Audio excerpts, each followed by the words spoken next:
So good morning, everyone, and welcome. Hope you're all doing well. So today's topic is how to create a prosperous money mindset. I'm just letting people in at this side. And I'm super excited for this session today. And I thought with the lockdown that just came upon us here in the UK, that I would change this month's masterclass. As you know, we have a monthly masterclass. If you're new to our community, we have a monthly masterclass every month where we talk about how to create wealth in one way or the other, right? And this month, as we're all isolated, or for the next few weeks, as we're all isolating, I thought I would teach you how to create a really prosperous money mindset. And my name is Elizabeth Booker. If you don't know me, I am a financial coach. I help women change the way they think about money so they can start building wealth. In practical terms, that means that I help women increase their net worth to 6 to 7 figures and enable them to actually do the things that they want to do to accomplish their own personal financial goals. So to start off with this topic, I'm going to talk about 3 main things, like I shared with you in the email. I'm going to talk about how our money mindset was created. I'm going to talk about the obstacles or roadblocks, I would say, that hold us back, right, from having what we want. And I'm going to tell you how exactly you can overcome that. Does that sound good? If I tell you the problem and I tell you the solution? Yeah, let me know in the chat. Or you can turn on your camera and you can wave your hand at me so we can see each other.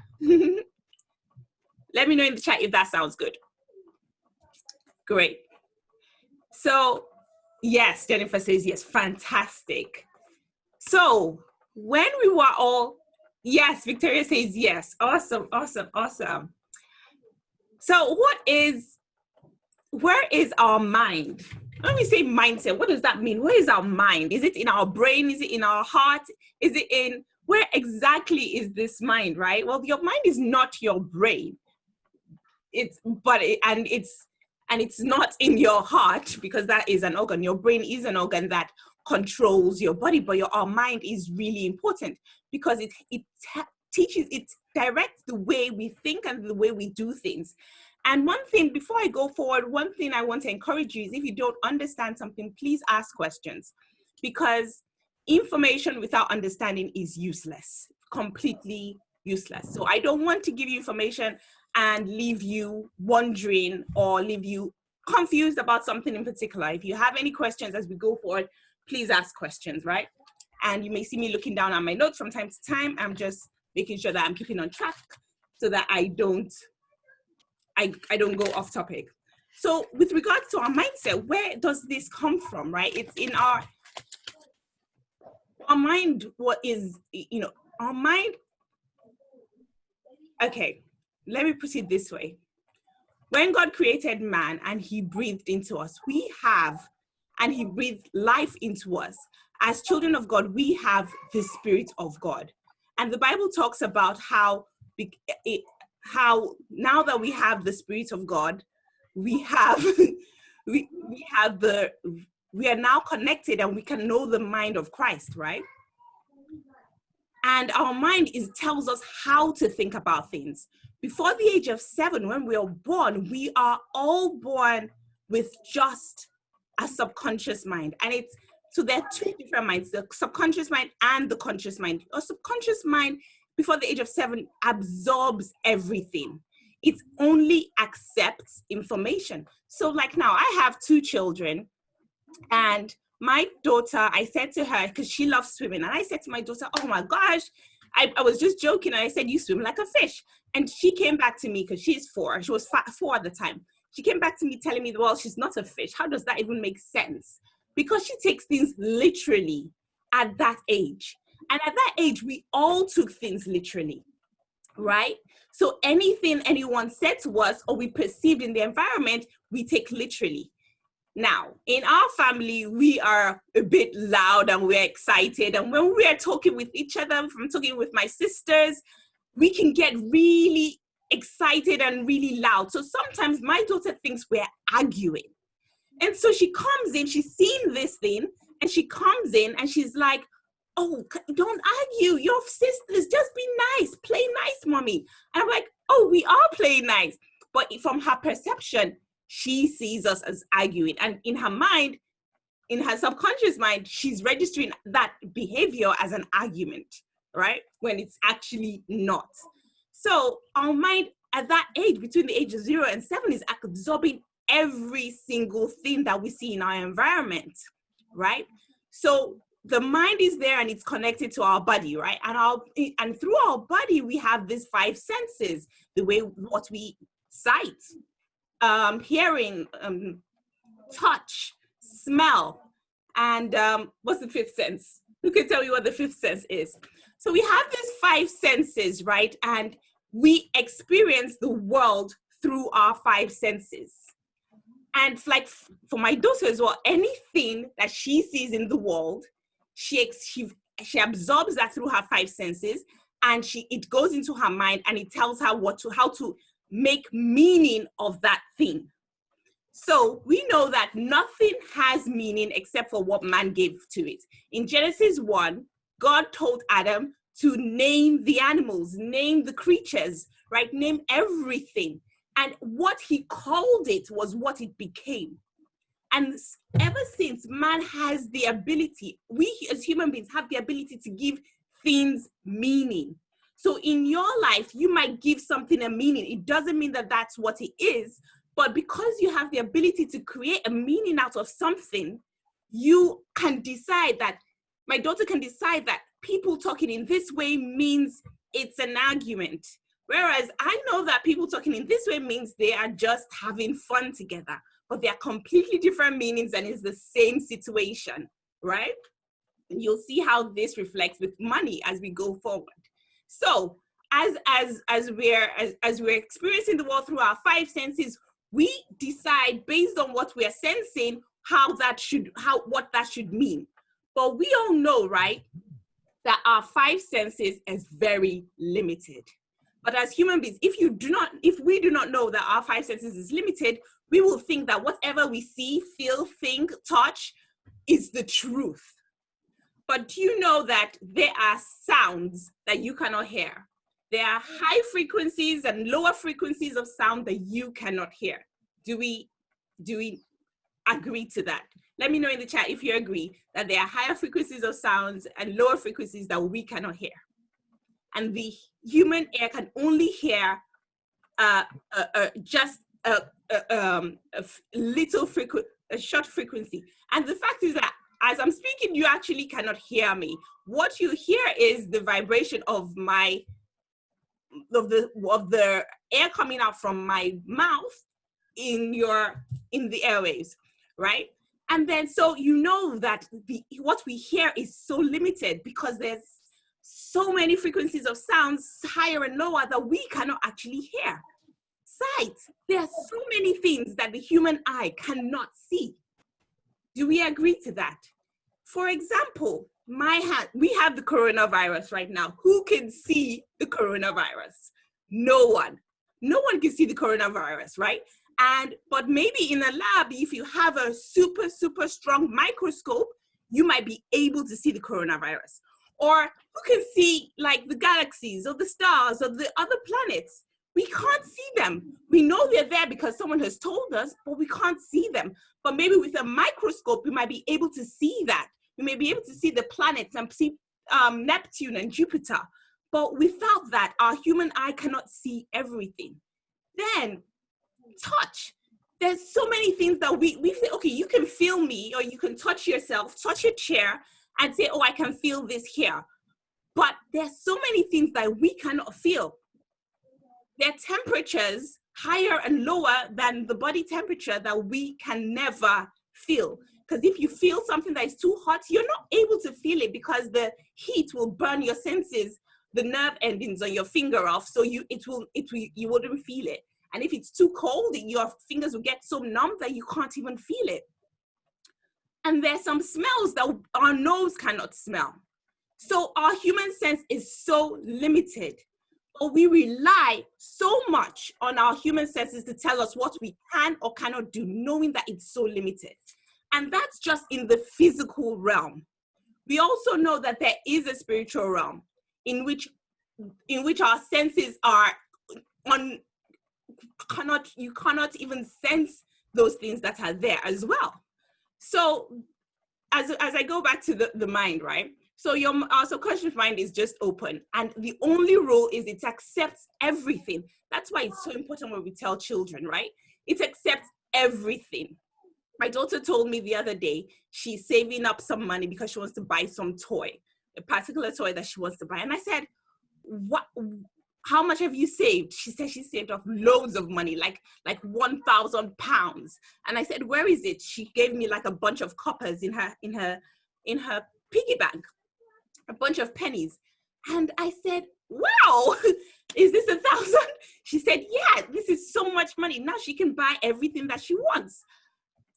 But I said, "Why do you need all this money to buy everything that you want?" She said, "Because she told her dad to buy it and he said he doesn't have money. So she's got all the money now, so she's just going to buy it. All we need to do is take her to the shops right now." I was like, wow. So she had already come up with the conclusion that her dad doesn't want to buy this thing because he doesn't have money. He most likely said something like that to her, and she's taking it literally as, "I don't have money, I'm not going to buy it." And she's decided she's going to find money to buy that thing. So the subconscious mind takes things literally. And at that age, anything that is fed, experiences, ideas, situations, words that are said, goes straight in. And it's like an open cup. I wish I had a cup here to show you. It's like an open cup that just allows everything in. And we can't reject anything. So you tell someone you're stupid, that person will believe it. They can't reject anything.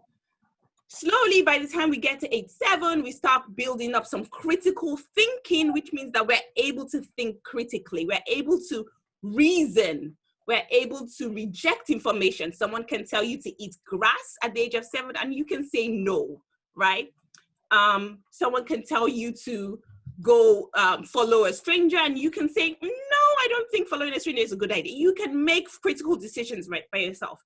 So you can accept it or you can reject. And that's with the conscious mind. And it's our conscious mind that we use to think, right? And the conscious mind can reject information, can accept information, it can reason, and it can imagine.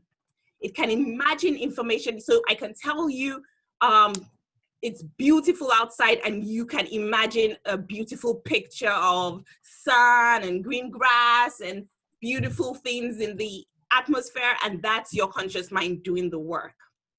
So from there on, we start making decisions with our conscious mind. So again, we still have our body, we still have our 5 senses, as I explained to you, and I explained to you how those senses are limited. We have those senses, we perceive things outside, we perceive things in the environment. With our senses, we're able to perceive our results, we can see what is happening in our lives, we can perceive our environment, that's things that is in our lives, people that is in our lives, where we are in our lives, and we can now decide that based on that, what it means about us. Again, remember I shared with you that everything that we decide about what it means is because we've decided that's what it means. Because God gave us that power, and we can use it for good or for, or just to make up funny stories about what we think things mean. It doesn't mean that what it means is, it doesn't mean that what we say it means is true. Does that make sense? Are you all following me up until this point? If you have any questions, please ask. Because remember I said to you, for those who are just joining, I said, information without understanding is useless. Okay, so please ask me any questions. Right, I'm here to, answer all your questions. So, right, and so then as we start building this conscious mind from the age of 7, 8, 9, 10, 20, 30, 40, everything we accepted in our subconscious mind is still there. Everything we went through during our childhood, is still there in the subconscious. And that determines how we think about things. But our conscious mind determines what we think about things. So basically, you wake up and you check your bank balance. You see, we see, maybe I wake up, I check my bank balance, and I see £0 in my bank, right? There's nothing there. And my conscious mind will play an image in my head of, I'm broke, I'm horrible with money. It just plays, and I can start seeing pictures of needing help and just being helpless, and that's what I'm seeing. And then my subconscious mind tells me that, oh, things are never going to get better. Why are things always happening to me? Why do emergencies always come up? Oh, why are things always happening this way? Why can't things get better? I'm so sad. And it starts playing all these things because the subconscious mind tells you how you think about things. And that's the thinking that we've developed from the age of 0. It doesn't mean it's true. Does that make sense? It doesn't mean it's true. So now there can be, you can see 2 different people from the same home. They have maybe, or even from different circumstances, and they see, for example, I've read stories of multiple people who have been broke several times. For example, just because he's in the news, Donald Trump. He was, there was a story that he had just lost about $2 billion worth of dollars, and he was filing for bankruptcy, right? I may not get the story completely right, so don't quote me, you can Google it. But he was filing for bankruptcy. And he saw a homeless guy on the street, and he said to the guy, and the guy had some money in his cup. The guy was asking him for money, and he said to the guy, oh, you're richer than me right now. That you really wouldn't want to be me right now, because this guy owed, like, he was negative 2 million or 2 billion. And this guy, at least the homeless guy, had some coins in the cup. So that homeless guy was way more. But within a couple of years, Donald Trump was wealthy again. Just because, and I'm not trying to advocate for Donald Trump. It's not like I like him or I hate him. I have nothing against him. I'm just giving you the example of the different mindset, or between the homeless guy who had some money and he didn't move forward, and this other person. So yeah, and that's how it is. So we create, and that creates how we think about things. So you have debt, you have bills, we have responsibilities, we have 5,000 in the bank, 1,000 in the bank, 50,000 in the bank, and we may think different things. One person will see 50,000 in the bank and think, wow, I'm wealthy. And someone else will see 50,000 in the bank and think, I'm so broke, based on their paradigm, based on the way they think. Now, at this point, when we're now trying to shift, we're now adults, we've had this thinking for so long, years and years and years. We are now trying to shift. We now decide in our heart that I feel like God is calling me to do something great with my life. I feel that I have purpose on me. I know my heritage is in God. I know my inheritance in God, and I feel like God is calling me for something greater. And then we look at our results out in the physical, and it says we don't have enough money. And so we're like, okay, I want to clear my debt so that I can I can start this business. I can do some mission work. I can build a church. I can travel for missionary work, or I can, help people in some way. I can sell beautiful clothing, whatever you want to do, right? You want to do something. And then you see the results you have and you're like, oh, I can't do this because I don't have enough money. I'm still stuck in this situation. And what needs to happen then is we need to know that that situation that we're in was created based on our old thinking. And sometimes it's not completely our fault that we got there, but it was still based on that old thinking. And we now need to shift from that old thinking to new thinking. And doing that is always uncomfortable. It's always very uncomfortable. So there comes in the first law that I'll share with you, which is the law of faith. And when you want to shift, first what we do as human beings is we look at the facts. The fact is I have 100 pounds in my account. The fact is I have 50,000 pounds in there. The fact is I have all these different things.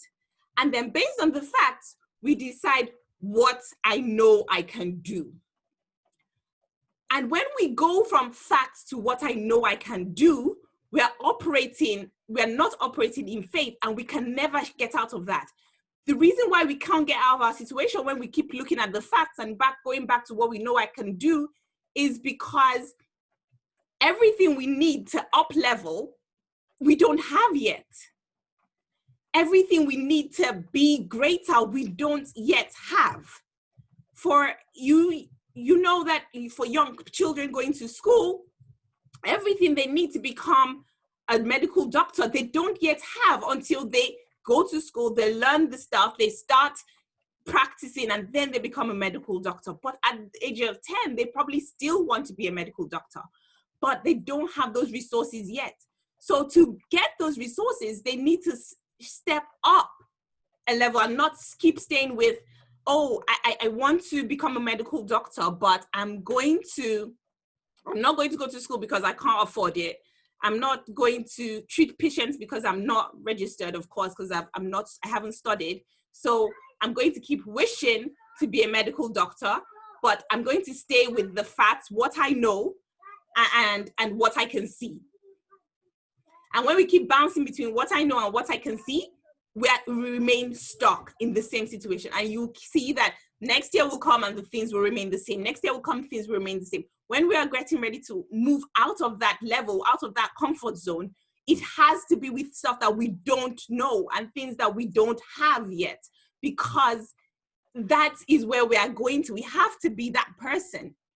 Okay, so back to the analogy. So I explained to you, we have a subconscious mind that tells us how to think about things, and we have a conscious mind that tells us what we think about those things. And through our body, we perceive all these things in the world. We perceive through our five senses, we perceive our results, we perceive our environment, we perceive people, we perceive things, we perceive our circumstances and our situations. And when we see those things, we think in our conscious mind, oh, this means, we make a meaning of those things.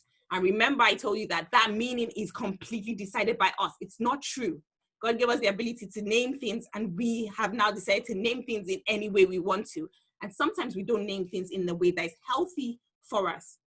So now, if we decide not to worry, not to look at facts, and we decide to walk on faith, right? So we know we desire to be something, maybe something else. Maybe anyone wants to drop in the chat something that they would like to be, I can use that as an example.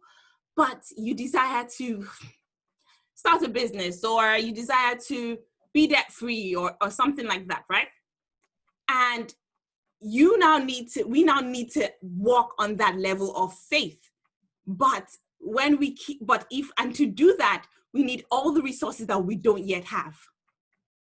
And then we need to keep taking the action until we start seeing the results. But what holds us back?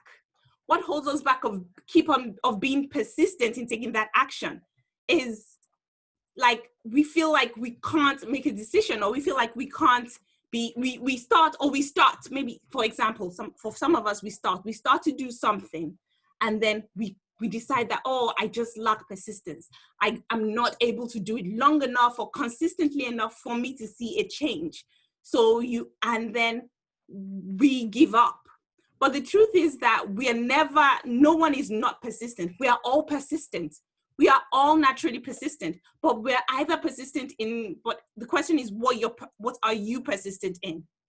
So are you persistent in doing the things that you need to do to achieve what you want? Or are you persistent in giving up and just saying, oh, this not going to work, I'm going to try something else, right? So we're all persistent in something. Then apart from persistency, it's another thing that comes up that and holds us back is the fact that we always feel like, I don't know what to do. I don't know what to do to get to my next level. And that, again, is not true. And it remains an obstacle and a roadblock because we always know what to do. We choose not to do it most of the time. If I ask you now, if anyone has a goal, and maybe we can do that as an exercise later on how you would actually achieve your goals. I will do that later if we do have time at the end. Then another thing that holds us back is procrastination. And procrastination is literally just saying, I'm not going to honor my own word. I say I'm going to do something, but I'm going to break my word with myself, right? And that will constantly hold us back because we're like, we start doing something and then we come back and say, oh, I'm not doing this anymore. I can't do it. I don't want to do it. Even though what we need to do will get us to our next level, but we constantly procrastinate. Then another thing that holds us back is feeling like lack of not being interested in gaining the knowledge that we need to gain so that we can achieve what we need to do. Like I said, to get to your next level, the resources that you need, you don't already have.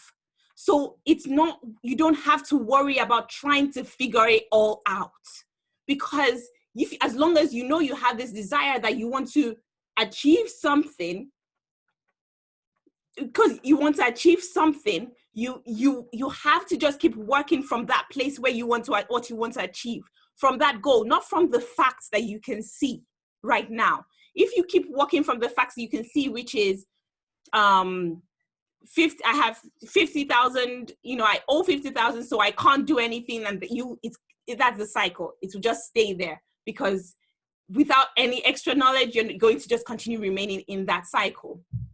Then other things that hold us back is indecision, never making a decision. We say we want to do something, but we haven't made a decision that we're actually going to do something.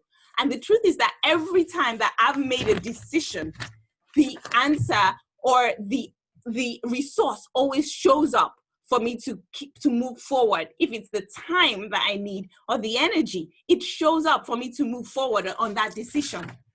But once we haven't made a decision, we will continue remaining in that cycle again. And then another killer is just wanting to remain comfortable. Now, this idea of remaining comfortable is completely normal again, because like I shared before, we have this thought process, this thinking that we have, how we think about things. And the way our mind has been set up from birth until now has kept us completely safe and has protected us. So when we start doing new things that are out of the normal, it's going to start feeling like we're going to start feeling a bit unsafe and uncertain. And the human mind likes control.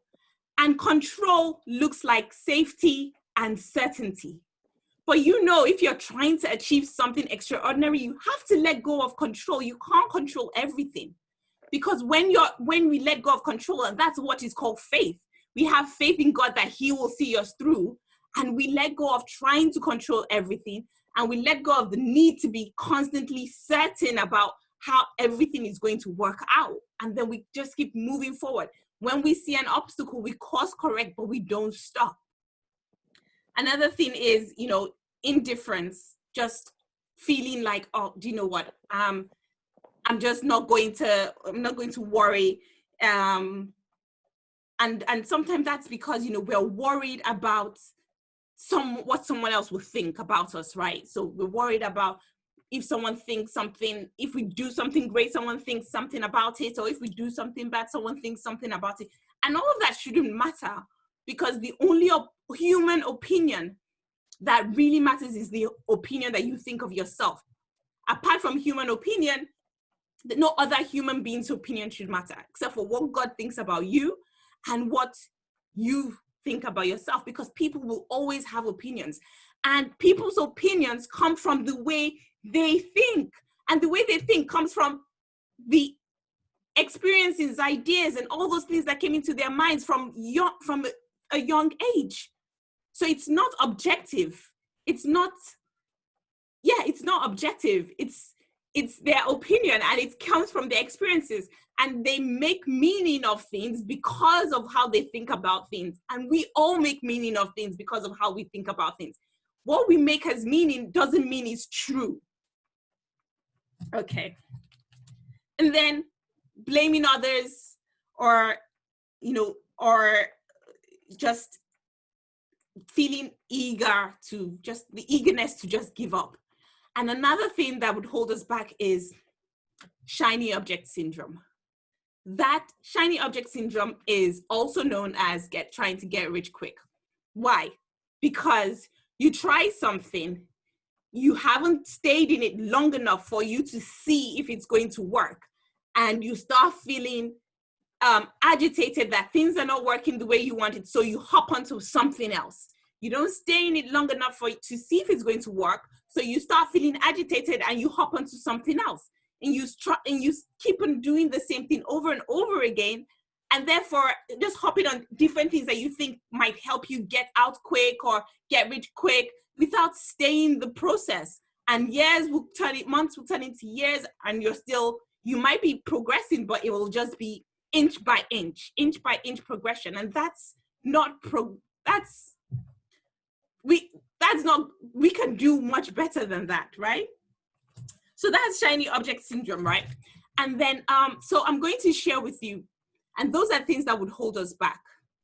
But while we're creating this new mindset, I want to share with you just a few laws, because time is going. I'm going to share with you just a few laws that will help us. And once we know these laws, whereas we are starting to think new things, we're able to actually think it through the laws. And these laws are all found in the Bible. And we're able to think through these laws and know that, okay, this is how God sees things, and this is the laws that he set. And when we have an obstacle, or we are trying to achieve a new goal, and our old thinking is coming back to the surface, we're able to halt that thinking and go back to follow the law and keep going, because there are rules and there are laws when it comes to money. First is the law of day and night. Let me read the chat. True, because we have a lot of accumulated knowledge in our subconscious mind. Yes, that's very true. Trust the process. Making progress is not instant results. Yeah, exactly. Thank you so much for that. Any questions, please drop it in the chat again. Okay, I'm going to share with you a couple of laws. First law is the law of day and night, right? Genesis 8:22, God created day. God saw, when God was, not Genesis 8:22, Genesis 1, verse 2, God was creating the earth and there was darkness. And he said, let there be light, and there was light, right? And then he separated the day from the night, morning from the evening, and there was day and there was night. Now, in our lives, there's always going to be day and night. Genesis 8:22 says, as long as the earth remains, there will be seed time and harvest, there will be day and night. As long as the earth remains. So while we're on this earth, those are laws that God has put in place, and they will always be there. God has also given us in chapter 8, Deuteronomy chapter 8, verse 18, he's also given us the ability and the power to create wealth. So I want you to keep those two things in mind as I explain this law. So the day and night is, during the day, there's abundance of sunlight. There's abundance of light. And then at night, it's like a curve, and there is a lack of light, right? There's an abundance of light in the day, and at night, there's complete lack of light, complete scarcity of light, right? And as human beings, God has given us this creative ability to create things that we need, so that if we are ever in lack, we have the ability to create the solution. And he's giving us this, and all creativity comes from God.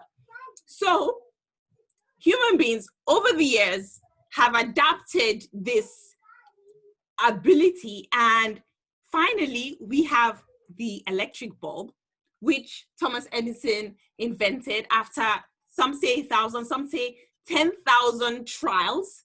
You know, apparently he failed 10,000 or 1,000 times, and he eventually invented the light bulb.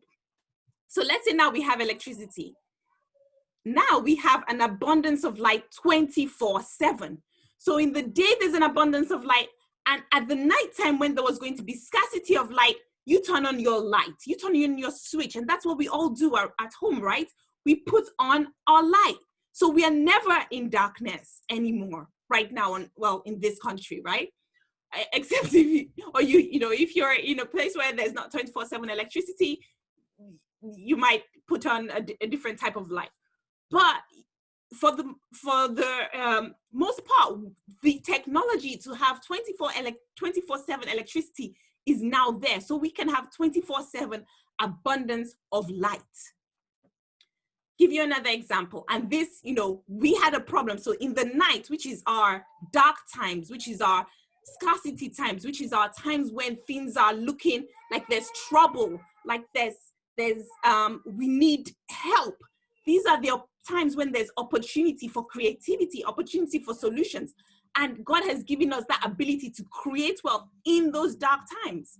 Genesis 26 verse 12 talks about Isaac. In the time of famine, people were moving, and God said, no, stay in the land, stay in the land. There was famine, which is like a recession. And Isaac sowed in that land during the time of famine, during that period. You can read it from Genesis 26 verses 12 and 13. And he says he sowed in the land during the time of famine, and God blessed him and continued to bless him. He reaped 100-fold in the same year. When everybody was going scarcity, everyone's like, there's no food, there's a famine. He reaped 100-fold in that same year. And then he also God continued to bless him until he was very wealthy. Now, but God couldn't bless him without him having to sow his seed, right? He planted, he planted his crops, and then God blessed the works that he did. At the time, he could have said, God, there's famine. I don't have enough. There's no good soil. There's no this, the excuses could have been nonstop, but he did what he had to do, and God blessed that little. I'll give you another example. In 2 Kings, Elijah went to see this lady. She is a widow. Her husband has died. She has a son, and they're about to die. She's like, they have no food. They have so much. Her husband had so many debts. They're coming to collect the money. She's in desperate need. So first she goes and she looks for the prophet. She looks for help, right? She tells her story. She asks for help. She tells her story. The guy listens to her. Elijah listens to her. He says, oh, right, I see. What do you have? What do you have in your hand? She says, nothing. I just have this tiny portion of oil. That's all. She only had this little portion of oil. So Elijah said to her, okay, go to all your neighbors and get all their bottles, get all the containers you can see, right? And she goes, she does it, she's not like saying, what's the point? I just have a little. Because again, like I explained to you, the resources that you need to move to your next level, you don't have it yet. You don't have it yet. But God has decided that this is going to be for you. And especially when you feel it in your heart that God has told you that this is where he's taking you to, you have to work in that faith. Okay. And not in just your senses. Remember, for those who came late, I did teach you about the 5 senses and how limited they are. That the things that we see is just the short spectrum of what is there in the world. You can't see the planets, but they're there. You can't see the stars clearly, but they're there. You can't see the coronavirus, but they tell us that it's there. Okay. Then going forward, so she goes, she gets the oil. This is her night time, right? She's in debt. She's scared. She's hungry. She's worried. And so this is literally her nighttime. She gets the containers from her neighbors. Elijah comes back. He blesses the oil, the little that she has, and she keeps pouring it. And the oil doesn't stop pouring until the last container that she brought. So if she brought 20 more, it would have kept pouring. But she only brought so much, and it was completely filled. Then Elijah said, now you get up, you go and take some action, go and sell the oil. Like, he's not doing it for you. You're going to go and sell the oil and get the money you pay off your debts, and the rest of the money you have for your family to eat and to enjoy your life.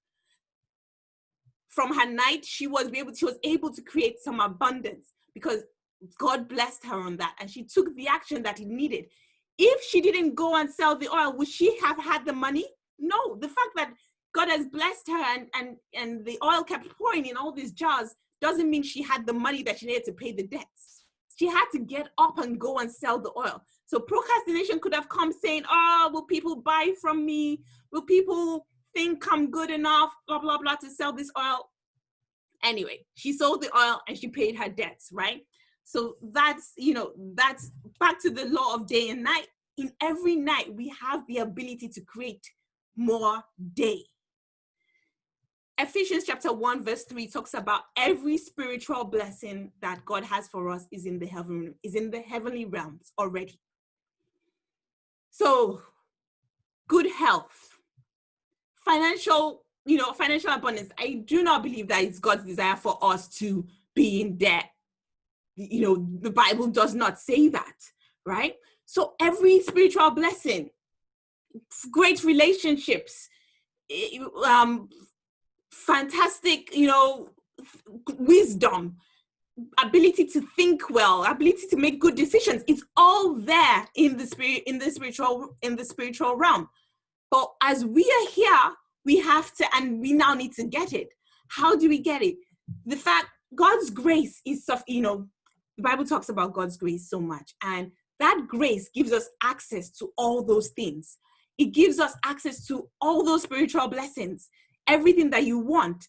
But the only thing that's going to help you move it from there to here is faith. And not worrying about the facts that what you see through your five senses that are so limited, but moving in faith. And when that opportunity comes, and as you start moving in faith, God will move with you, and the opportunity will come for you to be able to take the action that you need to actually get where you want to go, to take the next step and the next step. And when that opportunity comes, we mustn't resist it. But what happens is we get that opportunity, we resist it, and we say things like, oh, I can't do this. I don't know. I can't afford this. I can't do this. I don't have the time. I don't know how to do this. And once we say, I don't know how to do something, it closes your mind. Your mind's not going to look for answers. It's not going to try and solve anything. Okay, so I'll move on quickly because of time. So yeah, I shared about the day and night. The next law in Genesis 8:22 that I'm going to talk about is the law of seed time and harvest. Genesis 8:22 talks about, as long as the earth remains, there will be seed time and there will be harvest. Everything that we want is available in God, in Christ. But if we don't do the actions that we need to do to take it, all our prayers will just remain as a memorial. And we're not going to actually see the results. We're not going to see the results that we're looking for. We're just going to keep on praying, and it's just going to remain there in the air. And God is going to be like, I've received your prayer, but you need to do something. And then you see the result that you're looking for. Right? Okay.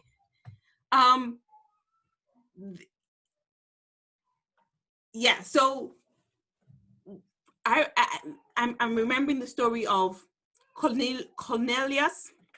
Cornelius was an Italian guy.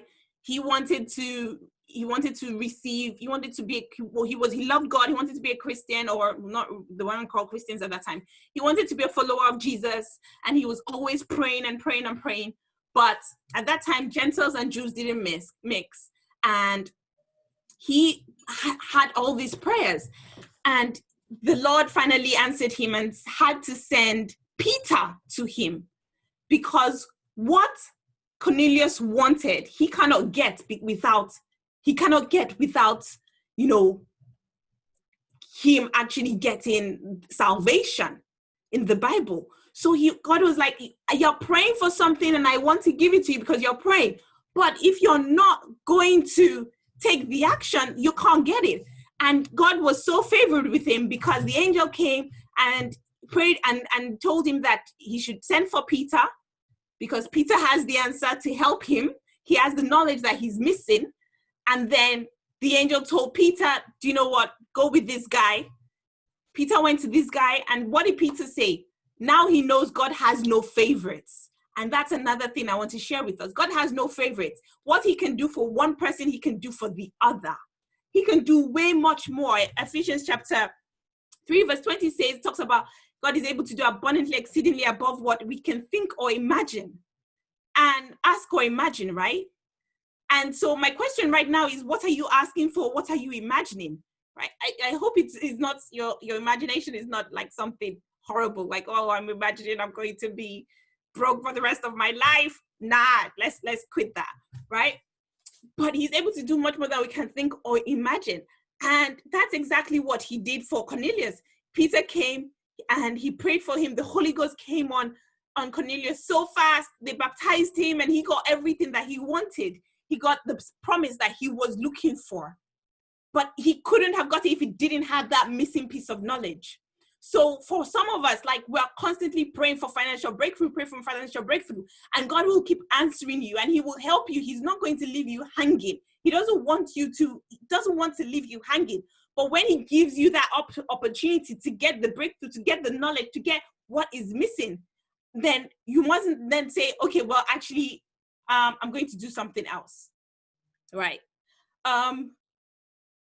Because then your prayers will just remain as a memorial until you actually take the action. James chapter 2, verse 14 to 26 talks about faith without works is dead. Like, and it says in those few chapters, it says it 4 times, faith without works is dead. So as long as you keep having faith, I believe God will do this, I believe God will do this, I believe God will do this, we have to take some action steps. But what action steps you have to take is up to, God will let you know what you have to take for your situation or for what you desire. And faith leads us to action, because once we truly believe that it's done, then we have no worries taking the action that we need to take to achieve that, because we know that it's already done. And all we need to do is do the action that is going to bring that blessing down. The last law I'm going to share because of time is the law of, or maybe I'll just share 2. The law of possibility. The law of possibility says that all things is possible in God. And that's from Mark chapter 10, verse 27.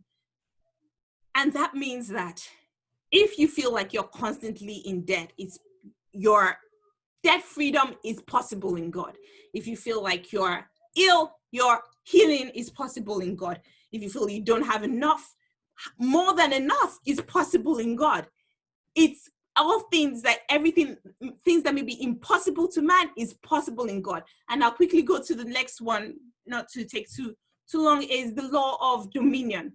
Genesis chapter 1 verse 28 says that God gave us as human beings dominion over things, and not dominion over men, but over things, the things of the earth, all the things that are created. Part of the things that are created is money.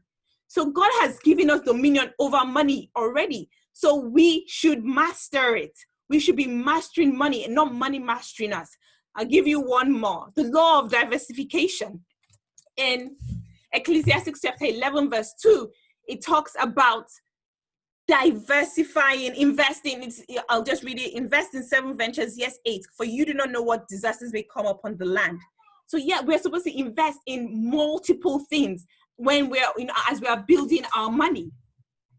And and not just rely on just one income stream or one idea. And God constantly gives us ideas. I can't imagine there's anyone here that God hasn't blessed with multiple ideas, and that hasn't blessed with multiple ideas of things that we can do or things that we can achieve.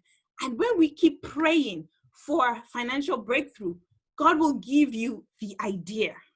God will give you an idea. He's not going to come down. Sometimes he does and gives you like physical cash. I'm not saying that doesn't happen. Miracles do happen.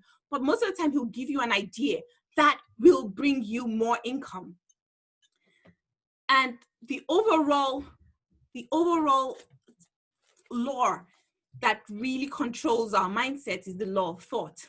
And the Bible says, as a man thinks, so is he. And that's so really important. It also talks about, and I don't remember where, that we need to put away our old thinking. Put away our old thinking. And then Peter has talked about when we were young, we thought we behaved like children. We thought like children. Now we are all adults. We need to be thinking like adults and behaving like adults. And when the Bible talks about all these things, putting away old thinking, stop thinking in this particular way, those are our old paradigms, the things that we were brought up with, how the things that, and remember that how we think is dictated by our subconscious mind. So when we're changing, and the subconscious mind is, you can't, it's not logical. It doesn't necessarily have to be logical. It's because it's buried deep down inside of us and makes up our personality. And so right now, as I'm saying this, some of you are agreeing with me, and some of you are disagreeing with me.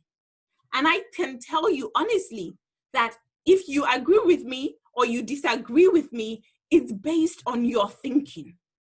And it has, very little to do with exactly what I'm saying, and a lot more to do with if what I'm saying is in agreement with what is in your heart, is what is in your mind. And if it is, you can say, yeah, I agree. If it's not, you can say, nah, she's full of beans. And you think, and to you, it sounds very logical. Okay. So if you have, a desire in your heart, God has put something in your heart for you to do for yourself, for your family, let me know in the chat, yes or no. You can say no if you don't have anything. God does not put anything in your heart to do for yourself or for your family, even if it's to increase your income, if it's to do something more, if it's to expand your income streams, if it's to, just let me know in the chat. If you have something in your heart that you would like to do, there's a calling in your heart, there's a desire in your heart that you have, let me know in the chat. Let me know that I'm not alone just chatting to myself right here and you guys have all slept off.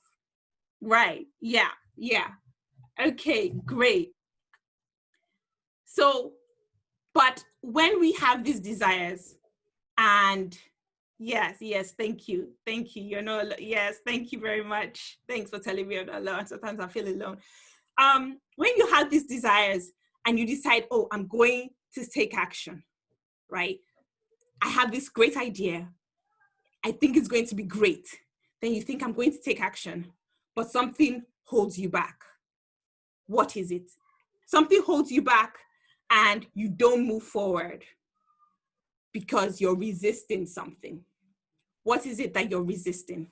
I'm about to do an exercise with you. I want to help you. I told you I'll give you some solutions, and this is the exercise that we're doing. So think about that.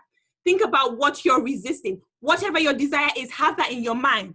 Maybe it's to, I don't know, go to school, learn a different agreement with anything is somewhat based on, yes.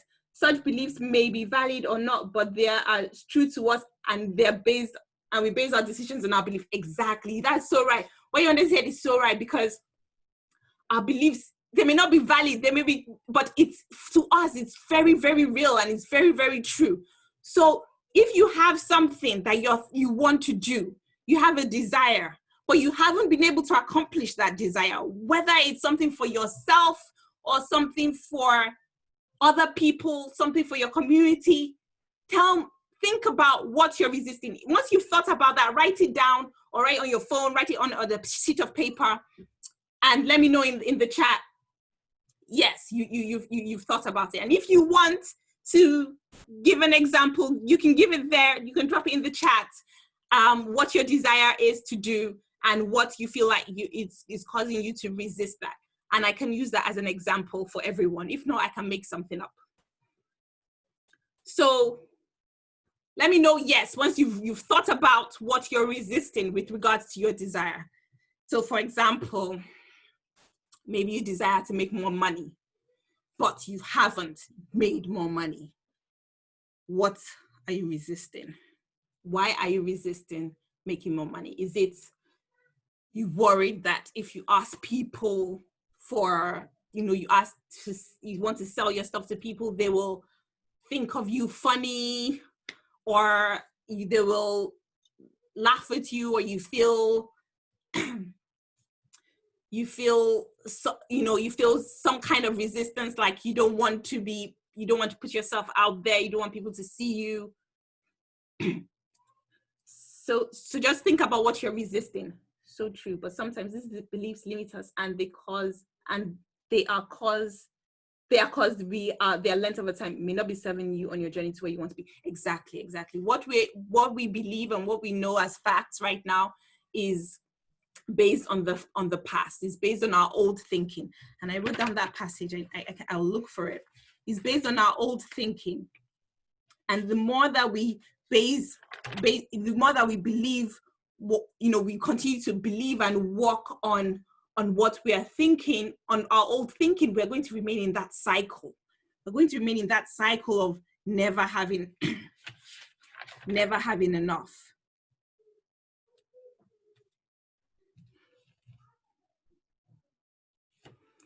Okay, so fear of failure, fear of losing more money to make money. Fantastic.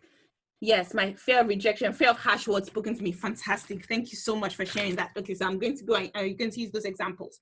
So you want to do something, you have this desire. Then I desire not to do a 9-to-5 job. Fantastic. So we want to do something. For example, you want to quit your 9-to-5, and then you fear failure, you fear rejection or something, and that's what what you're resisting, right? Then the next thing is, based on what you're resisting, what are you tolerating? That's my next question. What are you tolerating? What are you tolerating? Now, what you're tolerating is what you are exchanging your life for. You are exchanging your life for what you're tolerating.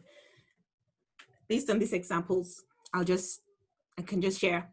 So if you're resisting rejection, you're resisting harsh words, of course, this is what we think that's going to happen. It doesn't necessarily mean that it's true. It doesn't mean it's a lie, but it doesn't mean that it's true.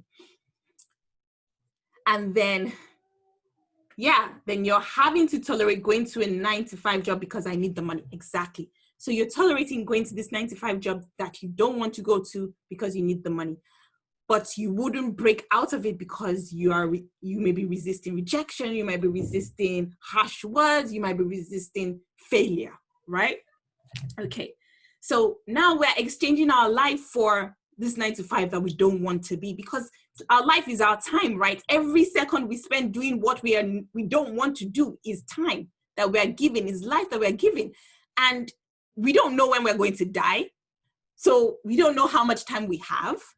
But we know we have this set amount of time, and we pray for a long life, right? But we are exchanging our lives for this thing. And here's the thing. When we fear rejection, or we fear harsh words or something, I know, Nubian, that may not be tolerating staying in my comfort zone, right? So when you're tolerating staying in your comfort zone, and because you fear harsh words or you fear rejection, but you stay where it's comfortable, you just continue, you remain stuck in that cycle of what you really don't want to do. But if you're going to, and that's painful, right? That's painful for you to experience that day over time. If you're going to experience pain anyway, because what you're doing is painful, if you're going to experience pain anyway, wouldn't it be great to exchange your life for so much more because it's still 24/7, 24 hours a day that you have, right? Wouldn't it be more exciting to exchange your life for so much more and experience the pain of harsh words?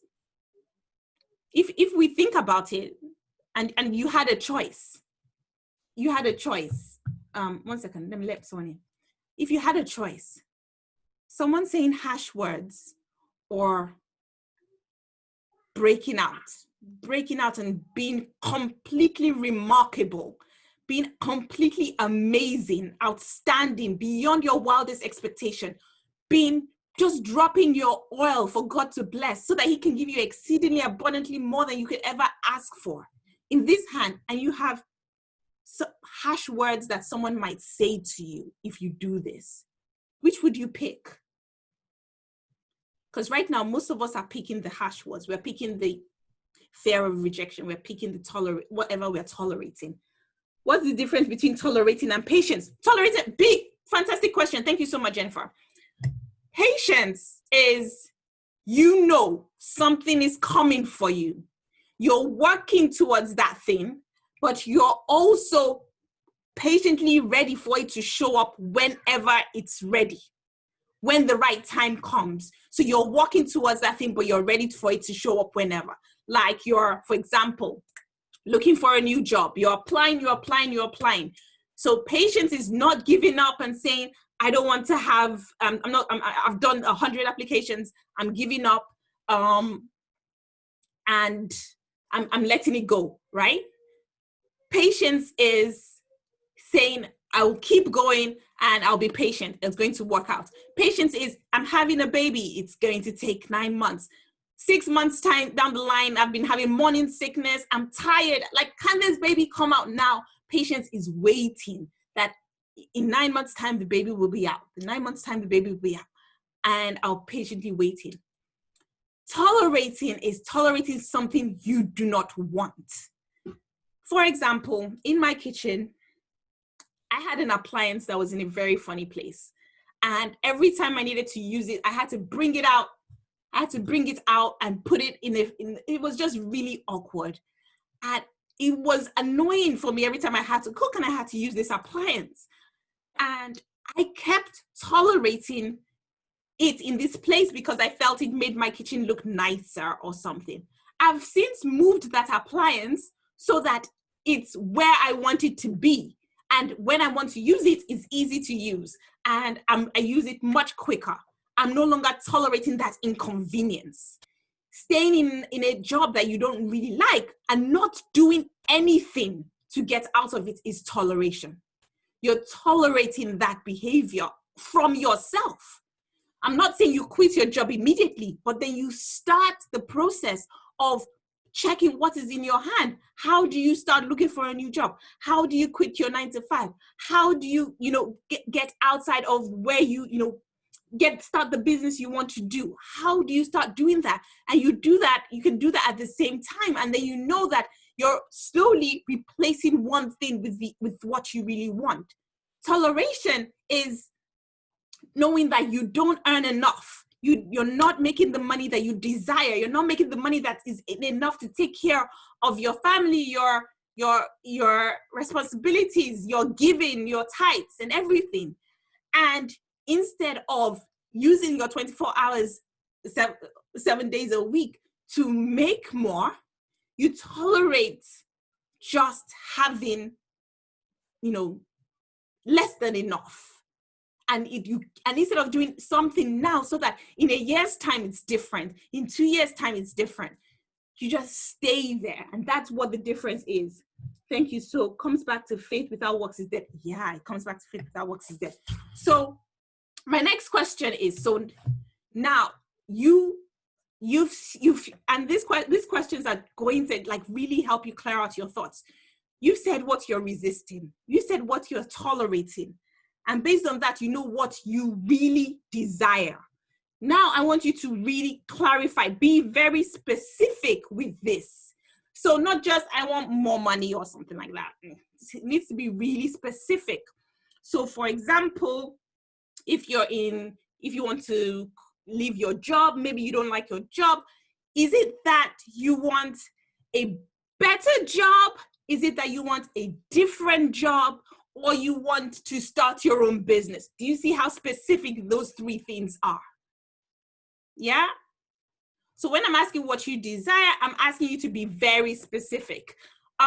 Another thing, if it's debt, maybe you're tolerating the debt and you have so much debt, you want to get out of the debt. Now, is it that you want to clear your debt completely, or you want to make more money so that debt is never a problem ever again, because you always have the money to pay it off? Do you understand the difference now when I'm asking you to be specific here in what you want?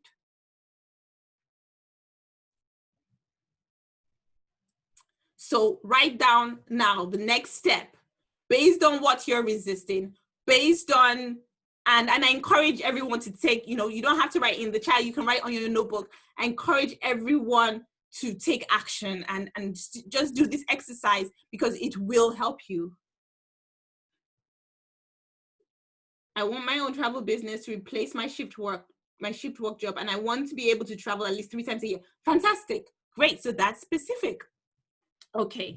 So she wants a different job. And it's not just a different job, it's a different business, right? Okay. So the next step that I'm going to ask you is, what's your excuse? What's your excuse for not having what you want or not going after what you want? Now, for some people, it's, I don't know what to do. I don't know where to get the help. I don't know, some kind of thing like, I don't know, or it's usually, I don't know, or I can't, or I haven't. It starts with those kind of words, So what's your excuse?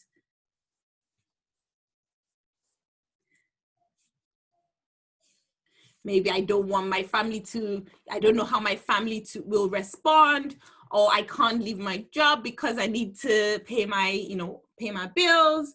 I'm tired. Yes. Tiredness is an excuse. Yep. So I need to rest. Okay, great. Fantastic. So now everyone not putting enough effort in. Okay. So everyone, you know what your excuse is, right? Your excuse for not doing what you want. You're tired. My family needs me to do this job. I don't know how to get out of the debt. Whatever, depends on what I'm just coming up with things now, right? But it depends on whatever you're saying. I don't have enough time. Great. So I even love what Priscilla is doing. She's actually being honest. Jennifer says, out of my hands. Okay, yeah, things are out of my hands. That's an excuse. Not using, Priscilla has been so honest. She's like, she's not using her time effectively. Okay, great. Now, after the excuse, based on the excuse, I want you to write down what is the lie. Now, in every excuse, there is a lie. And what that lie does is that lie helps keep that excuse firmly in place. And that lie is not from God. It helps keep that excuse firmly in place in our minds, so that that lie that is constantly being whispered to us helps keep that excuse firmly in place, so that we don't take action.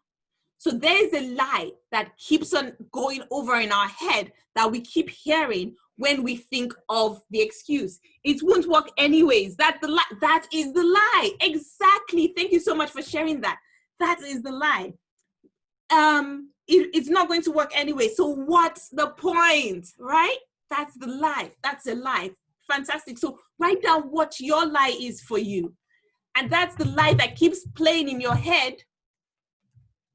That's the lie that keeps playing in your head every time you come up with the excuse. And it helps keep that excuse firmly cemented, jammed shut in place, so that you never push forward. Even though you have this fabulous idea, people won't engage with me. Yes. When you think you are shy. Yeah. So those are the lies coming up. Exactly. Maybe I'm afraid to take action. I'm afraid what people will say, or and those, that's Not confident compared to others. Exactly. I'm not good enough. I'm not good enough for this. That's the lie. That's the lie. And here's the beautiful thing about that is, now that you recognize the lie, you also know the truth. Because the truth is always opposite. The truth is exactly opposite. Now that you recognize the lie, you know the truth. What is the truth for regarding to your situation? That's the next question I want you to answer for yourself. What is the truth? So our mind is coming up with how to think about things. And the way we think about things is based on our experiences, what we've experienced and what has been imputed into our subconscious mind way years ago, right? It's there, it's stuck there. So when we're trying to change our behavior, it's going to be uncomfortable.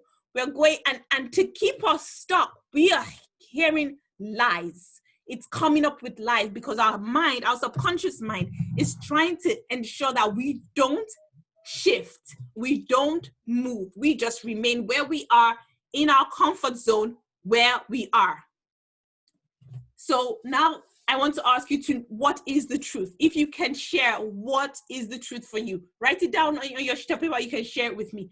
What is the truth? And if you can, start with, I know that. Fantastic. I know that I'm fearfully and wonderfully made. I can do all things through Christ who strengthens. Do you know that, Priscilla, and I can do all things? Do you know that that has been my motto since I started this business? I say that every day. Every day I say it, I can do all things, because just like you, I am constantly bombarded with lies after lies after lies. This morning I woke up with the worst pain ever. And it was looking like I'm going to have to cancel this session. And I was like, no way, I can't cancel this session. I couldn't get out of bed. My head was like I'd been hung over, even though I don't drink. I don't want to describe it to you, but I had to start telling myself, I can do all things. The enemy is not going to win. Something great is happening today, and someone is going to, break through. So I'm going to be here, and I'm going to be top shape. I know that I was born good enough. Yes, I know it will happen. Yes, God says I can do it, and I can do it. Yes, 100%. Great. So now that you have the truth, you now have to decide, what is your new behavior? What's going to be your new behavior with regards to this desire that you have, the original desire that we had, that we were resisting, that we were tolerating something based on an excuse. We now know what we really want because we clarified that up. We understand what the lie is. We know what the truth is. What is our new behavior? Because faith without works is dead. We need to take some action. Listen more to the truth. Yeah, honestly. And that is actually, I'm going to come into what we listen to next. Launch out in faith. Yeah, exactly. Launch out in faith. That's fantastic. But if you can be more, descriptive in terms of actually, what does launch out in faith mean? Do something. It has to be an action. It's going to be you doing something, right? You're going to be speaking to someone, you're going to be selling something, you're going to be looking for a new job, you're going to be applying, you're going to be engaging, getting the help that you need, you're going to be doing something, speaking morning positive affirmations about speaking. Honestly, I do believe what we say about ourselves is so important. What we say to ourselves is so important. The questions we ask ourselves is so important, because when we ask ourselves the right questions, we always get the right answers. But when we ask ourselves questions that are unhelpful, we sometimes feel overwhelmed because our mind is going round in circles. If you feel like you need to do something and you say, I can't do that, but you really want to do it, so your mind starts getting blocked, and it's like a punching man, because I want to do this, I can't do it, I want to do this, I can't do it. But then when you start asking, how can I do this? How can I do this? Then you start thinking and options and ideas that are coming to you as to how you can do what you want to do. And most of the time it's going to be uncomfortable. Most of the time it's going to be uncomfortable. But it's only as uncomfortable as you think it is. Remember, again, like everything that we think, the meaning that we give to things is based on what we think that thing means. Take action, get started, be consistent, confess the truth, know, pray, and believe in God. Yeah, exactly. And with regards to confessing the truth and knowing and saying positive affirmations, I want to even help you further. So, for example, I know like some people say positive affirmations like, I'm completely debt-free, all my debts are canceled, I have more than enough money. Okay, yeah, those are great ones. But I think even more powerful and what will push you out even more is when you say things that are action-based. Like, I take the action I need to take today. I do not procrastinate on the things I need to do. I always know what I need to be doing at the right time. I do the right things at the right time. I always invest in the right things at the right time. Do you get what I mean? They're action-based. So because there's another law, I'm going to just add it in here. I know our time is long gone, is the law of cause and effect. And we need to know when we're dealing with a problem or something that we want, we need to know we are attacking the cause and not just the effect. So we're talking about money here. Money is always an effect of something. It's always an effect of something. It's not the cause of anything. It's the effect of something.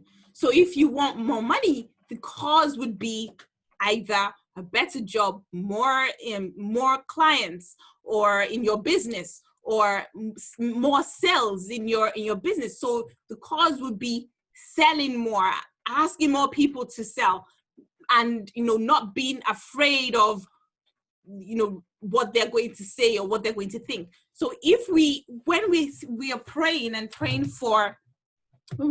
for more finances, for example, giving that example, we're praying to be debt free or something like that, God will give us an idea. He will let us know someone we can speak to, like Cornelius, or like Cornelius did, or like the widow who spoke to Elijah. He'll let us know someone we can speak to that has knowledge that we are missing, or he will let us know what we can do with our talents, our skills, what we have in our hands to make more money. And the important thing to know is that dollars, pounds, naira follow value. And everything that we have within us, God has given us. He's given us great skills, great gifts. And it doesn't matter what you're doing. I know someone who's built a huge business from teaching people how to knit. She's in her 60s. She started this business recently, and she teaches loads of people how to knit stuff. And she makes, she's done really, really financially well for herself in that business. So when we're thinking about saying and speaking positive affirmations about ourselves, it's important to know that what causes us to take action is our subconscious mind. That causes us to think about how we're going to think about things. That's what is causing it in our subconscious mind. So when we're saying those affirmations, say them so that it affects your subconscious mind, which is, I don't procrastinate, because that's where the procrastination comes from. Not like more money comes to me. Like, okay, so you're saying more money comes to me, and how is it going to come to you? Because you need to have something to do so that you can receive the money in return. You need to have a business, a job, or something that you're doing that will make sure that the money is coming to you, right? And then what happens is, as you're doing that, then God can bless what you're doing so that you have favor. You have divine favor in who you speak to, in who you see, in what you do. Another thing that happens is God anoints us so that as we're doing what we're doing, we do it with excellence, we do it with grace, we do it with beauty, right? And then everything becomes effortless going forward. It becomes easier and easier and easier.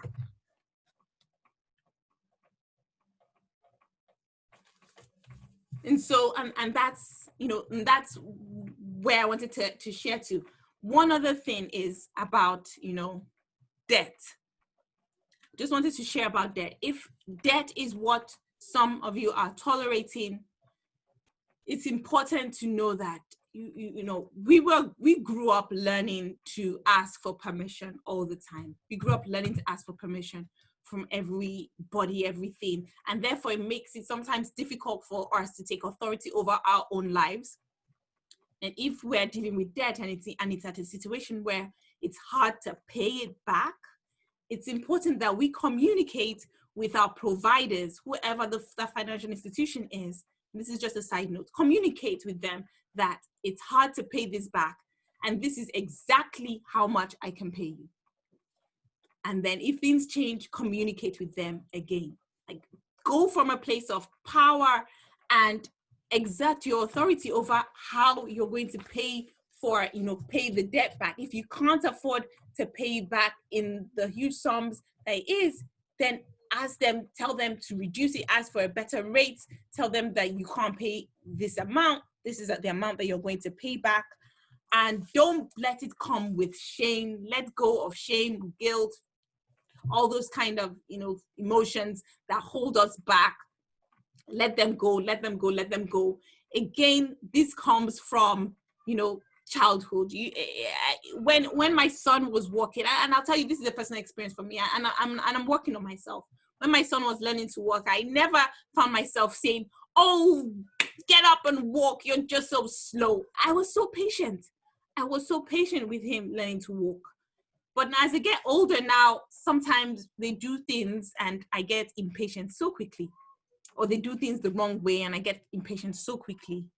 And what I realize is that I'm teaching him to be ashamed of himself so that he can please me.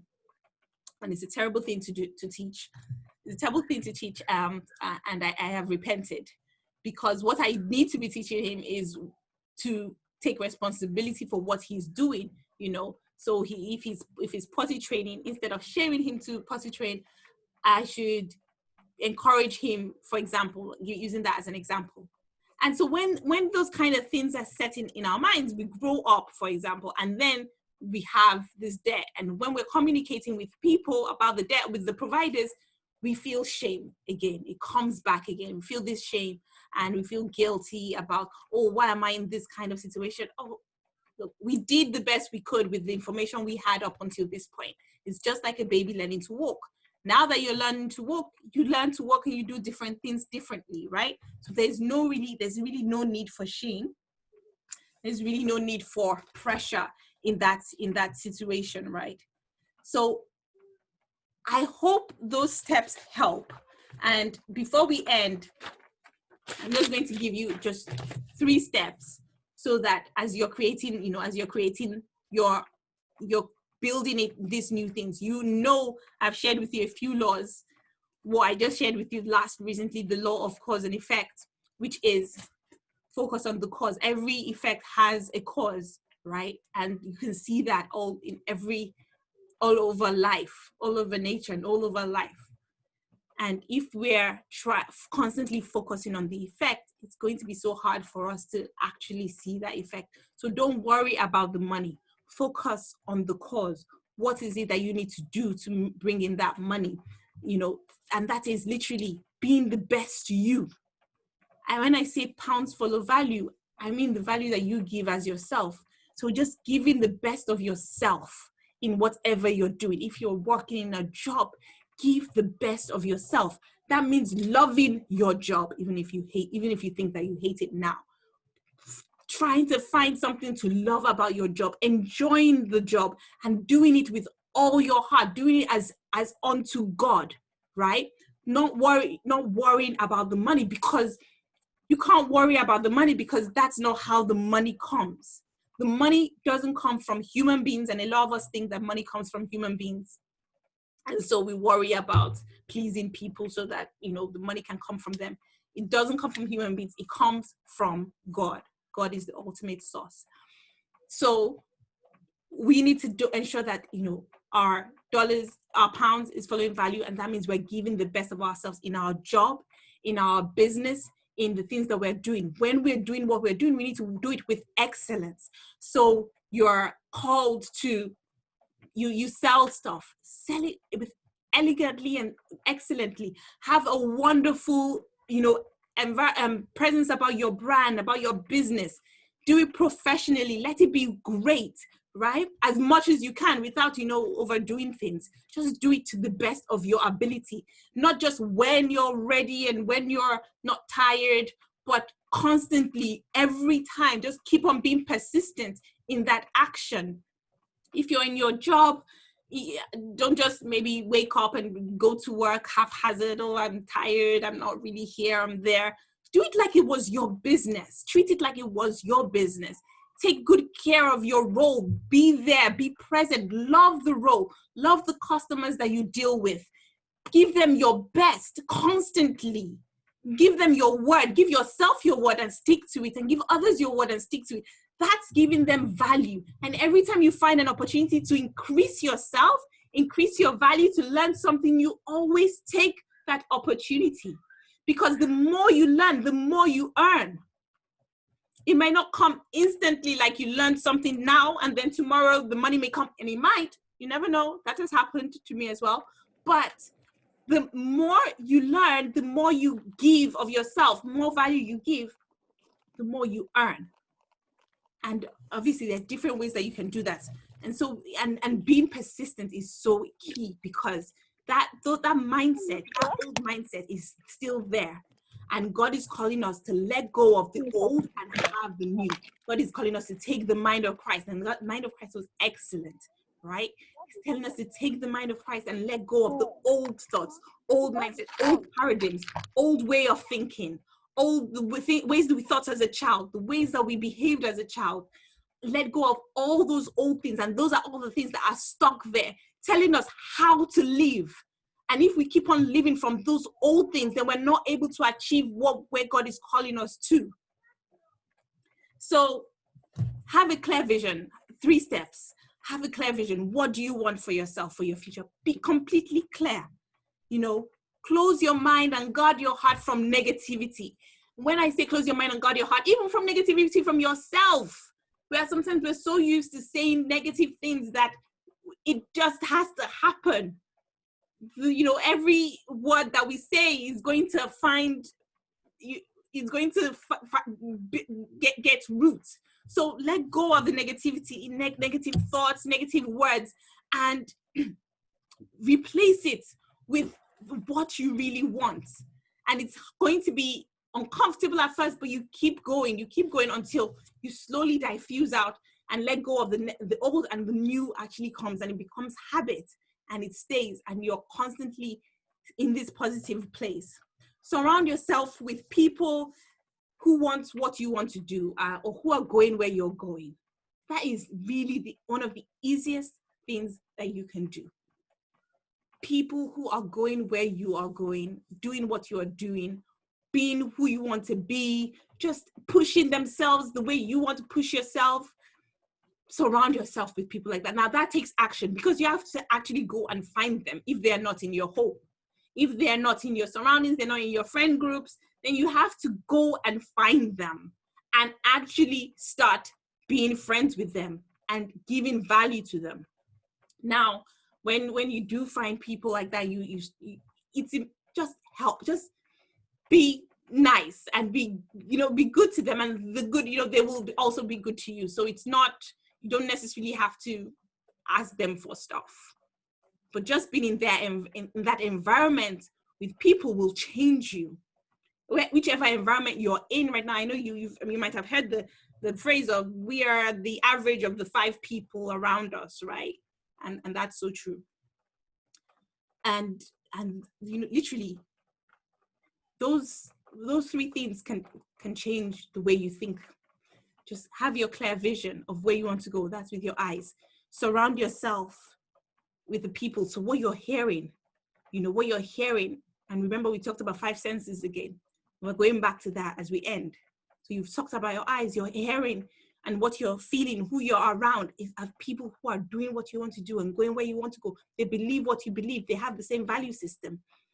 And then your speech and your thoughts. So what you speak out into the world and what you think in your mind, what you speak to yourself is constantly what you want to see happen. Speak what you seek.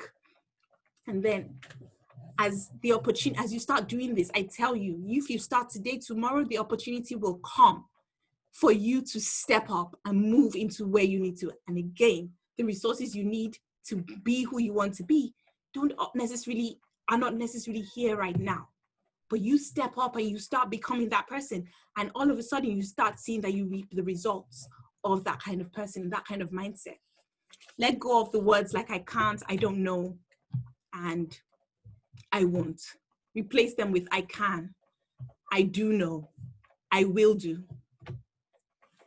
And you'll see things changing, obviously with good reference to, to what you want to achieve in your life. Not with reference to random things. I hope that has been helpful. Now, if anyone does need support with this, you can book a call with me and we can work together to help you with, not just with your mindset, but to change your financial life. But if you have any questions with regards to this, I know we went over just a little bit. There's so much more that I want to share, but I don't actually have the time right now to share them all with you without it being overwhelming. And if you have learned anything, remember the first thing I said was information without understanding is useless. So if you have learned anything, please drop it in the chat in your own words, because that can help someone else to learn or re-understand what you've from your point of view. So please drop it in the chat. Amazing, very helpful. Thank you. Thank you guys. Thank you. So drop it in the chat. One, that also encourages me. I know that I haven't just been chatting breeze, and I know that you actually heard something and you're going to take away something. So please do that. And let me know what you're taking away from this session. And let's all encourage each other. Let's help each other. We're helping each other grow. And you're going to help me too, because as I read from you, I understand more as well myself. If money follow value, it's a key. Yeah, exactly. You want to know how to make more money, just give more value. Honestly, give more value and ask for the money. Honestly, just give more value. That's it. Just literally, I promise you, that's key. And if you want to know how to do that specifically for your situation, you can book a call with me. There's power in what we say. Yes. Taking away, make actionable affirmations. Exactly. Make actionable affirmations. Make it actionable. Yeah. Speak what you seek until you see what you speak. Exactly. I love it, Naomi. Yeah. I love it. Keep updating my, yeah, exactly. Because what we believe is kind of like in a cup. As you keep on putting in new things, you're displacing the old stuff. I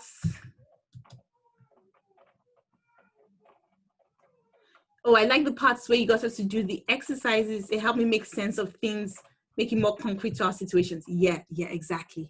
I don't need you don't need permission. So many of us are looking for permission to do what God has called us to do. God has told you to get a new job, to get debt free, to be somebody, to start a business. You don't need permission. Have what you need already. Faith is the vehicle to get from what God has said about it to actually see it. Exactly. That's, I know you paraphrase, and that's amazing. I love that paraphrase, because all the promises, Ephesians 1:3 has said it. All the promises are there. They're there. You have access to it.